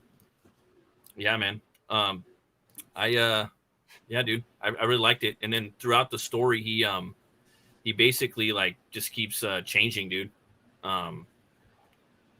Throughout, like he's a monster, dude. He's not like the normal like Gary Oldman or Bela Lugosi or Christopher Lee. He's a fucking monster again. It's like Alien on a ship, and I really like the way that they're taking the Universal Monsters universe. They made a movie that was scary, and not with the big budget. There's some little CGI dodgy spots in the movie. They're kind of like, but when they're knocking out the Nosferatu, cool. There's some parts where he's like, because he changes, and there's just one scene where he's just laying there like that outside on the boat, you know, and the dude comes over to him. That's how you kind of see him in the beginning. He's like that, and he just like goes over like an old man. And he's laying there, he's like, and he just jumps at him and fucking like cuts him with his finger, you know, and he's just like, oh, and then he just slowly like evolving through the story because it's just Drac, dude, and he's a fucking demon. And you get the Nosferatu, you get the Barlow from Salem's Lot. I don't know if you guys seen Salem's Lot. Yeah. But there's this one scene. I don't want to spoil it, guys, but I really liked it, man. Don't spoil it. A lot of people liked it, and a lot of people no. I think a lot of people did like it, dude. No, Ray, dude, did Ray like it? He loved it, dude. He look about it. No, dude, fucking movie. Go watch it. It's badass. Ray liked it. I liked it. Brian liked it. All the horror people I know liked it. And it fucking and it was dude, it was dope. Like it even set up like the end. Like, how are they gonna make this motherfucker like in the next movie? Like, how is he gonna? Because in the book he starts getting younger and younger and younger. If you read it, and you know, like they see him and he's like, oh, he's fucking like in the one with Gary Oldman. That's one of my favorite movie, my top 3. And that fool fucking I'm like, how are they gonna get him? Like, how's he gonna look like that? And then the way they handled it differently, and it's like, that's cool. You know, like what are you gonna do with Dracula? You know, like how are you gonna spin that fool? You know, because he's one of those characters where you can make 3 Dracula movies a year. He's an evergreen character. You can make 3 Batman a year. There's just certain characters that are just fucking dope, dude. And you can keep making movies. Like they made 2 Dracula movies, Universal. They made this year with what's his name, Nicolas Cage, and then that one. So the Nicolas Cage one, Rainfield, that was pretty good. It was good too. It was for me, that was kind of like Crank a little bit, you know. It was like Crank mixed with Dracula. Yeah. Crank did another thing with part 2 with the kaijus, that little fight scene. I was like, what the fuck are they doing here? Now I look back and like, that's pretty dope. But yeah, dude, definitely check that shit out. I'm trying to go to the movies more now, but it's kind of hard. It's like a dying, like I don't know, man, hobby, I guess. Entertainment void. People don't really do anymore. They just kind of stream everything. I don't know. It's good to get out of the house, I guess. I mean, it's sometimes it's good to stream, but yeah, but for big movies, yeah, I want to go. I want to see them at the movies, man. The next one I'm excited for is Hellboy. I want to see like that. It's the last one they're gonna do. It's supposedly already filmed. It's based on the Crooked Man, where he has to take on a coven of witches in Appalachia, like in the 1950s. And they got Is it by Guillermo del Toro? No, it's from the director of Crank. One of the directors of Crank, Brian Taylor. He went on and did some other shit after Ghost Rider: Spirit of Vengeance, which I like that. I like the Ghost Rider movies too. They could have been better, but I like them for what they are. Yeah, we watched that, right, Domo, like a few months ago, and yeah, man. The second one, they did some cool stuff with it that I liked. Yeah. Which one? Which movie? The Ghost Rider movies. Oh yeah, I had a marathon of Ghost Rider. Yeah. They did some cool stuff I really liked. I know a lot of people hated on that movie, but yeah, I've never seen it a couple months back. It's not that bad. I mean, it was some cool stuff. Yeah, the way they made him like twitch, like he had these weird leaked out moments, and Al is like his whole getup looked like Tari almost. Yeah, Tari, all bubbly and Tari and shit. Yeah. He was doing a lot more different shit. One of my favorite comic book characters as a kid, so it was yeah, dude. Yeah, I thought he was pretty dope. Yeah, I like that one. And that dude, because it was two guys that was doing Crank, Gamer, and then that was the last movie they did together. It was Naval Dean and Taylor. And Naval Dean would always film on rollerblades. You know, he would always get on a skateboard or skating, and he's filming those shots on rollerblades a lot. And I think he even, there was a shot in that movie though. It was pretty dope with Idris Elba in the beginning. He's shooting and he goes off a cliff, and it's in Romania, and the camera's behind him. That shit was dope, dude. Yeah, man, those old like Marvel movies, I don't know, man. I like a lot of them. The ones that were just kind of free for all, like made at different studios and shit. I liked a lot of them. I like the Ang Lee Hulk. I like the Daredevil director's cut. Blade, man, Blade's the pinnacle, no? It's the best Marvel movies ever, 1 and 2. My humble opinion. Can't be touched. Can't be remade either. Wesley Snipes is irreplaceable. No, I haven't. Just one. I envy you, dude. I've never seen that movie. That was a bad one. God. No, this is part 3. This is one that's part 3 is horrible. One, dude. Yeah, just fast forward to the end, dude, where he fights everybody and fucks everybody up, and then beats the shit out of Dracula, and then turn off. I always thought that 2 and 3 were like really bad. 3 is the one you could go without, but Blade 1, like if you watch Blade 1, then watch Blade 2 right after. Like the bad guy was dope. The concept was sick. Like they had a lot of cool stuff going on. Is that where the Resident Evil 5 characters pop in? Yeah, the parasites and the mouth and shit. Yeah. Hey, I like them Resident Evil movies, dude. After a while, I'm like, what the fuck? I'm like, they're just fucking cheeseball. Fuck it. I mean, you gotta see him. Not with the title, it's just like a bunch of monsters and shit, but name it another thing. Just don't name it like Resident Evil, but yeah, totally. For what it is, right? The second one, that's my favorite, honestly. Me too. Yeah, me too. With Nemesis. Yeah. It was like when fucking Alice shows up, shut the movie off. It's over. But before that, that's badass. Everything, it's like the game, dude. It's like the game. Yeah, dude. Yeah, I totally. And that second Resident Evil 2, I think that's the best game for sure, hell yeah, dude. Yeah, like remake that fucking game, dude. Like, damn, put that or make it in a movie. I think that'd be really cool. I mean, they did that, no? The Welcome to Raccoon City. They tried. But they tried. They did. Yeah. Do you guys see that shit? Yeah. We saw it theater, right, Oli? Yeah, we went opening night, and it was hit and miss. Yeah, more misses than hits. Yeah, I would have went fucking theater for that. Yeah. But they had interesting things. They mixed the mythologies from both games, the first one and second one, but they took some liberties that it wasn't necessary. That yeah. What do you guys think about it. making a movie? You guys ever think about making You guys ever think about making movies, like maybe on a phone or something like that? Oh shit! No. I mean, we almost made a movie. Like, I've been back thinking in about the that. day. Like even today, I was thinking about that at my job. Like, damn, how can I make this a movie? Like, that's ultimately I'd like to make my own movie someday, like on a phone, you know. But And based on your characters on your comic or what?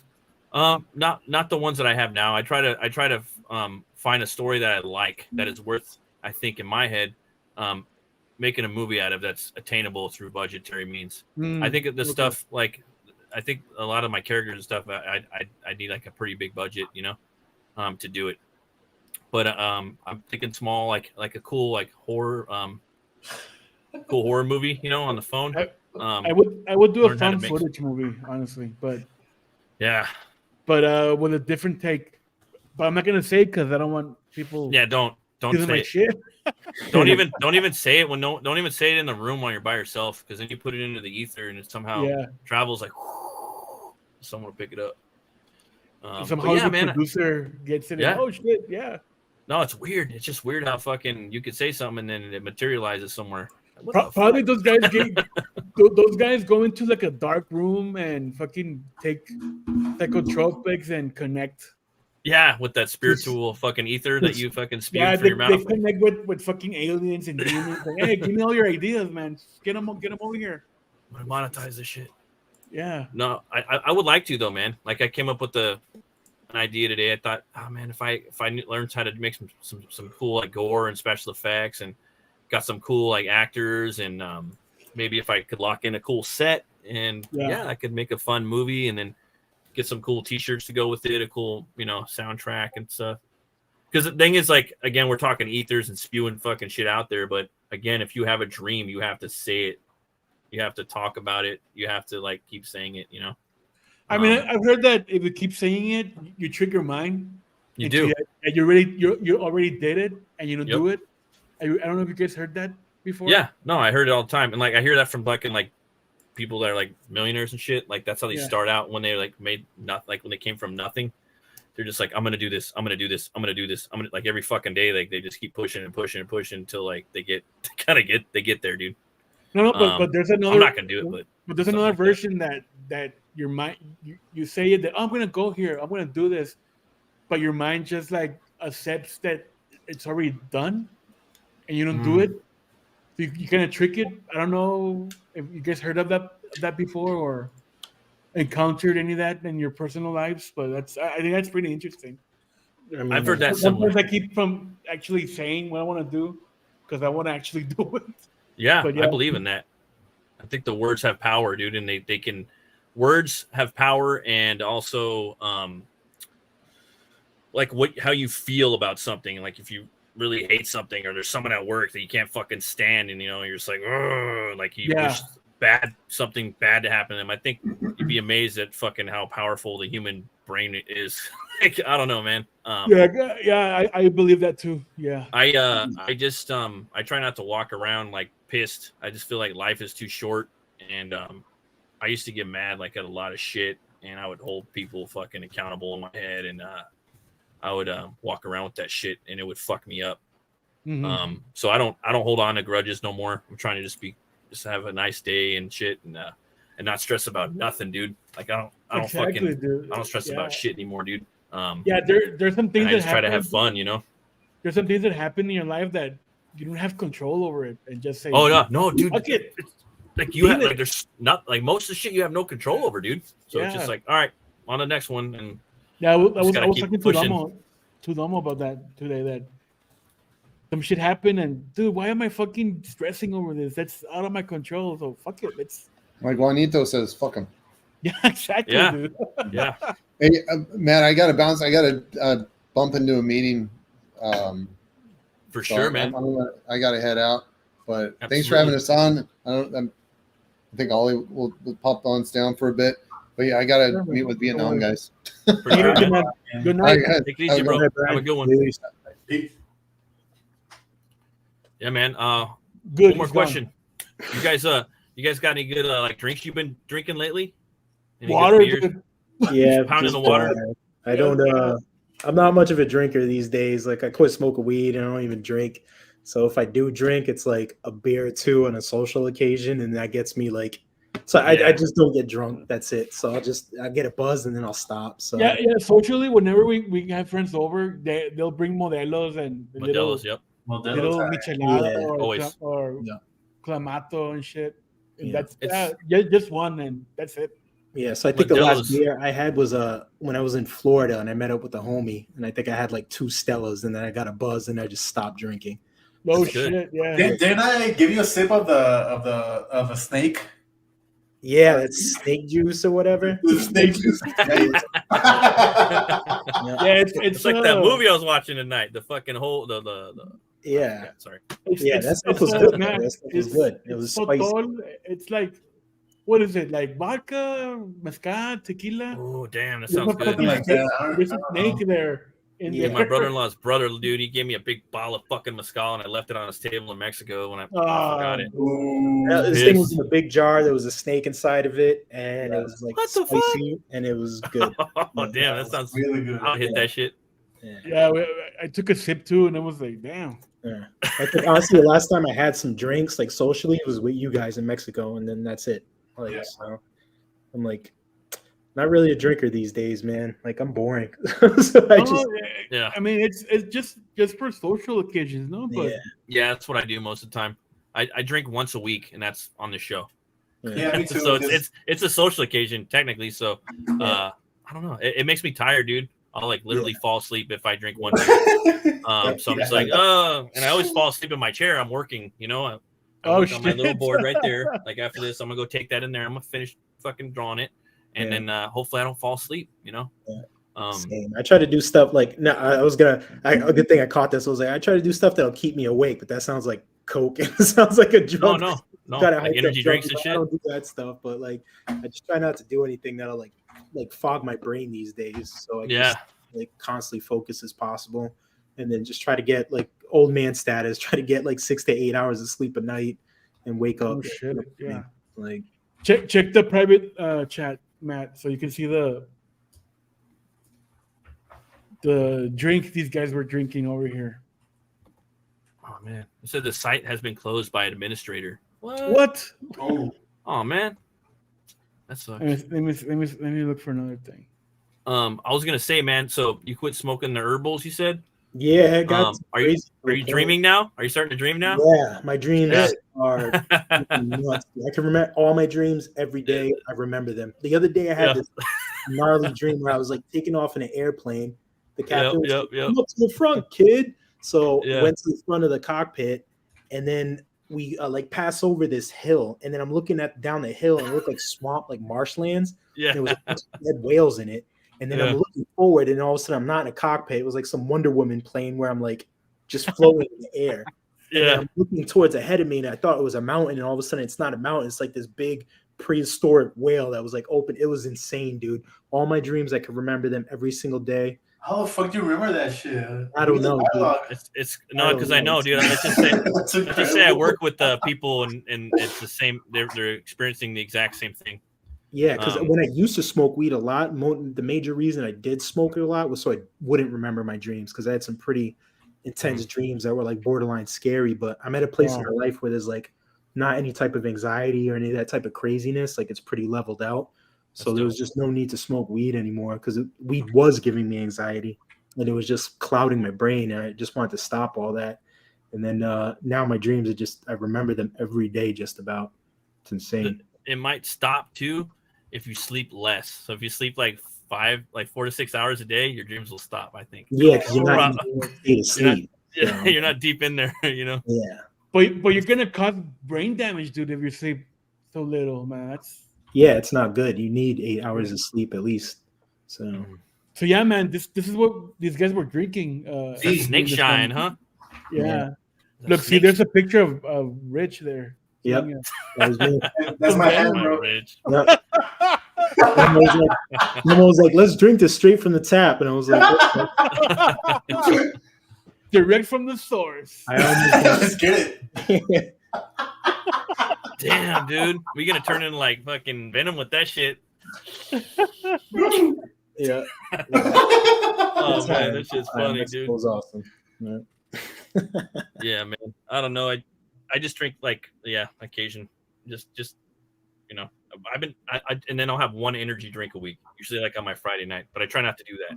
But sometimes it's like I gotta get some drawing done, you know, like I gotta get up, you know, and then we do this show, and then we'll have the horror movie club, so I gotta watch a movie, and usually I'll watch a movie on my phone while I'm drawing, and then I'm trying to like work on my comic, and then sometimes I like to do fan art or a commission, and I don't know, just keep working, and then sometimes things get caught up, and then I want to catch up, so then I'll have an energy drink. I'm on my like old man cool stuff, so it's like it's just caffeine and cigarettes for me. So. Oh yeah, dude. Yeah. Should start drinking tea, dude. I've been doing that. Oh yeah. Shit. Dude, I'm addicted to teas. Yeah. Tea is bomb, dude. Especially like instead of coffee, like when it's hot, during the summer or something like that. Yeah, I love tea, dude. I had sweet tea today, but it's not the same. It's like I like to torture myself. I'll walk up to the Little Generals during especially during all this hot weather, and I'll get like $1 of like hot sludge coffee, and it's just steaming hot. Yeah. That shit all gets you, man. Or like me, dude, I made a caldo de pollo. Fucking, it was hot outside. Yeah. Oh yeah, you're just like fuck it. Oh, delicious. Yeah. Oh yeah, no, I do the same thing, dude. Yeah, it's hard. It's hard sometimes drinking the hot coffee during the middle of the day. I do it though at work though. I usually have 2 in the morning, and then I'll have another coffee like I usually do like a 7-Up or a root beer or like a ginger soda in the middle of the day, so there's no caffeine.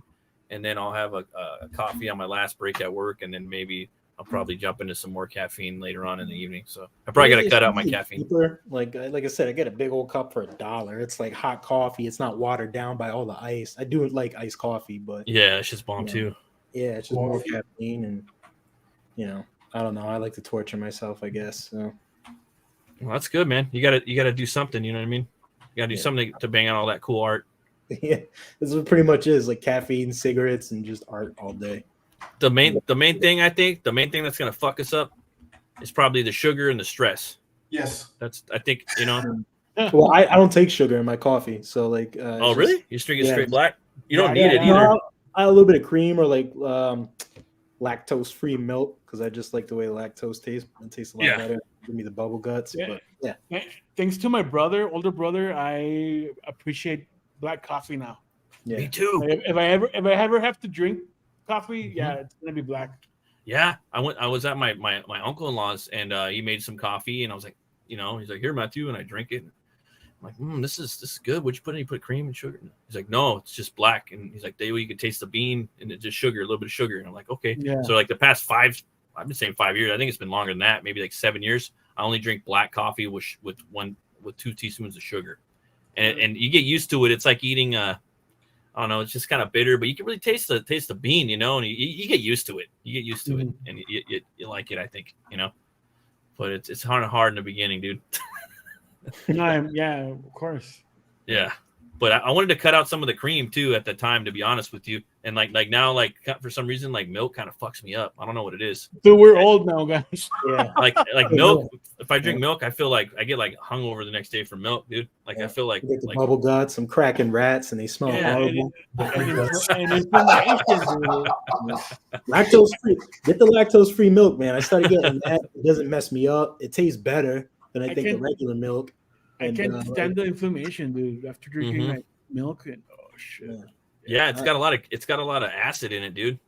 Yeah, like it's pretty bad. What'll stop acid dead in its tracks? Like say, okay, some nights, it's just one of those nights you're gonna have some fucking like Doritos with like Lay's and some Tapatio and some lemon juice. Then you might hit up a fucking like cup of noodles with some fucking tap in there. Might have a soda with that, and then you just might be like, oh, I'm gonna have a couple tacos, and later on, you might just be like, damn, my shit's burning up. So then you take like a spoonful of baking soda. It's like, and then you pound some water and fucking you burp it all up, dude. But it cleans you out as well. That's the only thing. But it fucking clean. It's all natural, dude, and it'll stop it like dead in its tracks. I've done it thousands of times. Won't baking soda inflate your guts? I mean, I don't. Well, not me. doesn't that because the reaction with the acid? You explode. It makes you burp. It makes you burp it all. He's just gonna like start exploding and just like floating away or something. Nah, it just makes you burp it all up. You burp it all up, dude. I'll be foaming like a science project now. Dude, you're gonna be the guy that explodes had scanners at the movie. Oh shit! No, it just make you. My gut. It'll just make you burp. You'll burp for like maybe 15 minutes, but it's done, dude. And you're not like for me, like I've laid down where like I'm like acid reflux from like in the middle of the night. You know, you've been there. You know how it is, and you just kind of kick yourself up. You know, like you just wake up out of a sleep, like I'm dying, I'm dying, like you're literally dying, and it's happened thousands of times to me, and it will continue to happen to me. But so I stopped eating like so many pasta sauces, like pizza and stuff before bed. Dude, everything has acid in it. That's why every fucking thing, even the bottled waters have acid in it. Like it's crazy, dude. I'm like, fuck. Yeah, it's craziness. So I'm glad I stopped doing that. I think I was dying in the middle of the night. There was like a demon on my chest or something. Yeah, like that. That's how it feels, dude. I'd wake up all paranoid and scared and like, what's going on? I ate too much pizza before bed. Stupid. Stop doing that. So I stopped. So Doma, you got some more stuff coming out from your clothing line? Right now, I'm doing a comic actually. So fuck yeah. The clothing is gonna be like in standby for now. Okay. So yeah, that's it. Yeah, those comics, man. They're a strange mistress, man. They're a strange mistress. Those comics are a strange mistress. Oh, dude, yeah, I know. I've never seen the pages, so I submitted for a contest, publishing contest. Ooh, nice. It was a publishing house that it was open for submissions. It was like an indie underground comic publishing house. So Domo submitted Antagonist Club, a full 24 page one shot. Yeah, it's a 24-page one shot of Odilio and his little misadventure, but yeah, I hope it's gonna be. I hope it wins and get that shit published. Yeah, and if not, then you could publish it yourself too. Exactly, but you already got it. Win-win. You know, it's a win-win situation, and you're gonna have some fun doing it. You know what I mean? That's dope. So that's what's dope about it. And then Rich, with you showed a bunch of stuff you got coming out. I guess I'm actually juggling multiple stuff. So I'm working on Radder. Yeah. And I'm working on Elon Mudd's The Plunger. Dude, those pages are badass. Oh yeah, that's dope, dude. Yeah, I like that guy. I'm having fun with this. Let me show you another page. I'm doing more craziness with like the ink splatter, and I'm having like a lot of fun with it. Oh, for sure. Akira said back in background. Does Elon Musk is he looking for a color? I like that. I asked him. I was like, "What do you?" And he wants to keep it like what do you say? Like outlaw comics, so just black. Oh, okay. Okay. Badass. I think I'm having a lot of fun with this, and shit. I'm working on I don't know, dude. Outlaw comics. I said I'm working on Roach Ball shorts for the Comics Way. Nice. When do you guys think that next is coming out? Probably like another 9 months or so. Yeah, more or less. Because we wanna get Junkman underway. Yeah, 100%. That's a big project. Yeah. I'm trying to do one book a year, like probably 3 years from now. And then actually, Ollie and I might be on another project soon. I don't want to say too much about it. No, yeah, I hear you. No, but the cool thing is that some of the stories are being done or in process. No, for Comics Way, for the Wazine. Yep. So Wazine is that's a definite thing. It's just everybody's balancing so many like different stuff right now, but everybody's working on something or has stuff already complete for the next Wazine. Yeah. So I'm working on a couple of shorts, and like I said, me and Ollie and I are working on something. I'm bringing back a favorite character of mine, so I'm going to be working on this guy soon. Nice. Ooh, nice. I like that. I like that guy. Little Ultraman, huh? Yeah, like a little bit of Ultraman, Jet Jaguar. So we're talking about the giant kaijus and all that stuff, and this is what this character is basically focused around. Actually, I came up with this character years ago when I was like zooming off of Adderall and drawing a bunch of stuff. Shit. And I was watching an Ultraman episode where these kids like accidentally summon like a baby kaiju. Yeah. And Ultraman just shows up and beats the snot out of his baby kaiju. And then all the kids are upset, like, why are you doing it? And Ultraman's like, I got a job to do or something. So he beats the crap out of it and kills it. And then that's how I came up with this character. So That's dope, dude. Gargantuan. That's his name. I could see like toys of that. Yeah. I love this character. And I just never, and I have like a bunch of like stuff that I worked on for years, you know, so I'm like trying to figure out how to kind of like, you know, put it all together because it all does fit pretty nicely. But yeah, so it's like a whole stack of stuff that I have. That's awesome, man. You know, Damn, dude. Crazy. Bunch of random stuff. Years ago, I did it was a short story. These are just some prints. There's a short story in a local comic book shop, and this is like what I did. Ooh, nice. Damn. I like those blacks, dude. Yes, years ago, my style was it was a little too detailed. There's like some stuff that I didn't like. But, I like that. I like your balances. yeah, so I want to go heavier with the blacks, but I like your yeah, panels. He goes up and he beats us, and so all the monsters that are in this story, they're all like very cute. You know what I'm saying? They're big and Yeah. But they smash the shit out of it. Yeah, and then like the new story I'm working on, like there's a reason for that, and it's not like the reason isn't that great. Like it's not a cute and cuddly reason. So Gargantuan is actually not just there just to be a jerk, but everybody hates him because he's just beating the crap out of, you know what I'm saying? He's just annihilating these guys. Everybody's all like, damn. Yeah. Are you gonna publish that or? Oh yeah. It already got published, and like I said, it was part of an anthology. Where is it? Oh, I want a copy. With Chicken Comics. So Bellingham, Massachusetts. I don't know if they still carry it. They might, but I don't know. I can find out. But so what I'm gonna do is like I have two stories that I made. So I'm gonna redo this one because there's some stuff I don't like about this, and I want to compress it into like a gnarly story, which I really like, where he's just beating the crap out of it was like a big old monster parade. And, Nice. he just shows up and just beats the crap out of all these cute little monsters. And I had this other version where it was like all bigger, whatnot. Oh yeah. Yeah. But yeah, so this is gonna be the next book I'm working on, my own personal project besides Roach Balls. And then working on stuff with the Way homies because you know we don't mess around. We're serious. No, yeah. Yeah.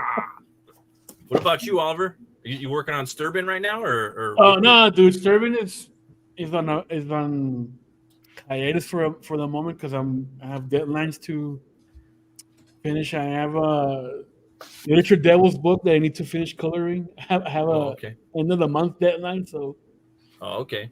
Still got a lot of work to do. Okay. We just submitted to the printers Kryptonos 4. I did a post earlier today. Fuck yeah. So, yeah, so that's on the printers and hopefully on stores October 25th. And yeah, we're currently laying out issues 6 and 7 because those are gonna have new content. So yeah. Back the graphic novel, yeah, it's gonna have a different. The endings were a bit lacking in my opinion, so we're gonna extend it for the floppies. There's gonna be new content, new story, new everything. So that's gonna be badass. And also, we have the campaign right now, the Junkman Gimmie Shelter, and also coloring Ratter and Virus and the Lullaby. I also have a gig pending with another contact that Juanito recommended me. Oh yeah.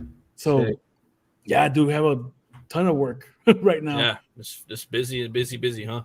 Yeah, and like I said earlier, after we're done with these prior commitments, yeah, we're gonna start doing the crowdfunding thing again with 6x6. Okay. What are you guys going? What are you guys doing with that? We're gonna launch a campaign that's called The Don Came with Teeth.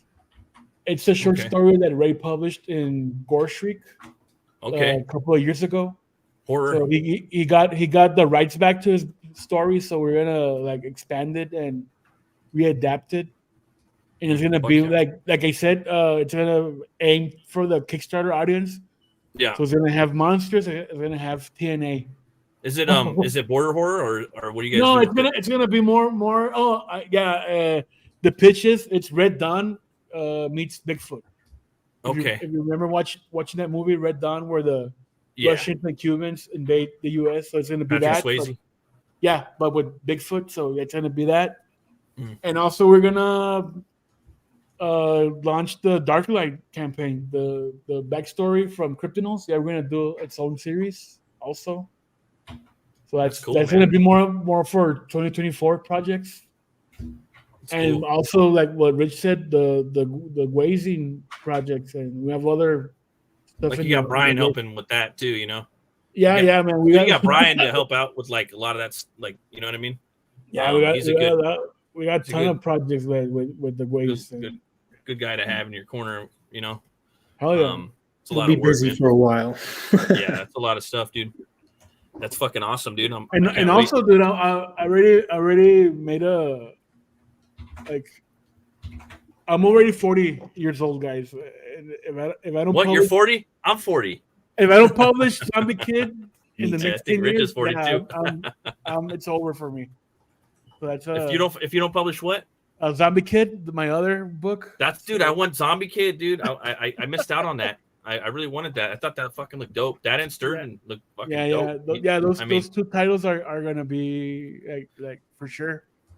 And then You know what you got to do? You just got to like do a little, you know, like a little something every day. I mean, I know you got the deadlines like in the month of shit, but I mean, actually, like 30 minutes a day, dog. Like 30 minutes a day. You know. I want to cut back on the coloring gigs because there was this time in this year that I was coloring like 4 books at a time. Yeah. I mean, the money's good and all, but dude, it just takes away from your creative shit. time. So, yeah. So you got to find. You're trying to carve out a balance, maybe. Yeah, I gotta cut off a time from balance. now. I gotta have money in the bank too, because I mean, Yeah, it's your job. If we're gonna Yeah, be it's your day drawing job. all day, you're gonna need your savings, no? Yeah, And, definitely. yeah, dude, it's just a lot of projects. Also, we have other projects with other people, and we sign NDAs, so we can't say anything Right. about it right now. But yeah, it's gonna be a lot of books coming out next year from us. Yeah. I'm excited for fucking the 3 days, 4 nights, or 3 nights, 4 days too. Oh yeah, that too, man. I'm coloring that. It's fucking dope. I don't know if he already fixes the problem with PayPal. I don't know. if Yeah, you they heard fucked about him that. up, dude. They fucked him up like. Yeah, fucking, so everything right now is what's his face? yeah. So that project is like on pause right now, on standby. Yeah, that's That the word, book was standby. dope, dog. You guys fucking Yeah. perfect. Well, one of these days before we die, I'm gonna try to get you on a book with me. I love your colors, dude. Yeah, thank you, man. Yeah, man. Before that's we retire and shit. Before we go in the dirt, you know. That's why you make sure you get 8 to 12 hours sleep, and then you know. I mean, yeah, dude. I mean, I don't know about all that. Before bed. No spicy stuff before bed, and you be good. Yeah, no. I'm watching I I'm eating, dude, and Yeah, no, dude, totally, it's- dude. it's That- everything, dude. And then just keep doing what you're doing and don't stress out. Yeah. Exactly. I know Stress, it's impossible. yeah, I know it's that's impossible, major. Yeah. but just try not to and try to have a good time. And luckily too, you got your brother, and your brother's got you too. You know, keep each other in check. Yeah. Awesome. Well, shoot, guys, I think I'm probably gonna go and make some popcorn and watch a horror Me movie. too. And- Popcorn. Dude, oh, yeah. yeah. And I'm talking like too. on the stove type shit. Some jolly time. Yeah. I'm gonna go yeah, watch thanks. a movie before I hit a bed. Yeah, I'm gonna hit some Tubi and see what they got on there. But We're yeah, gonna thanks watch for that Monster Squad documentary at Tubi. really the Monster Squad documentary on Tubi. Yeah, Oh, it's fuck, called, I gotta get that. Nardman. What's it called? No.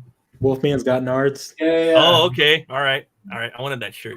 Yeah, I fucking got that movie on. Yeah, that movie's shit, dog. I got that on DVD. But yeah, I guess I'm probably gonna go now. And thanks for you guys coming on again. You guys are always No welcome. problem, We'd love to man. have you on again. So when your next stuff pop up, fucking do another show. Thank you, man. It's always a pleasure, brother. Oh hell yeah, anytime. Thank you. And Oliver, where can people find you at, bro? I'm at Olie656 and 656 Comics on X or Twitter. I don't know what do you call that shit. Also, some prawn. our YouTube channel 656 Comics. We do a show every Sunday night, Domingazos, 11 p.m. Eastern Standard Time. Hopefully, we'll do it this weekend, but I mean, it's hard. It's hard. Stuff happens. It's hard. I always try to jump in there. Awesome. Yeah. So, Rich, where can people find you, brother? Every Sunday, every other Sunday, sometimes, depending if I feel like it. I'll be on the stream with these guys for the most part. And you can find me on the Twitter, X, whatever, Ayala Richie.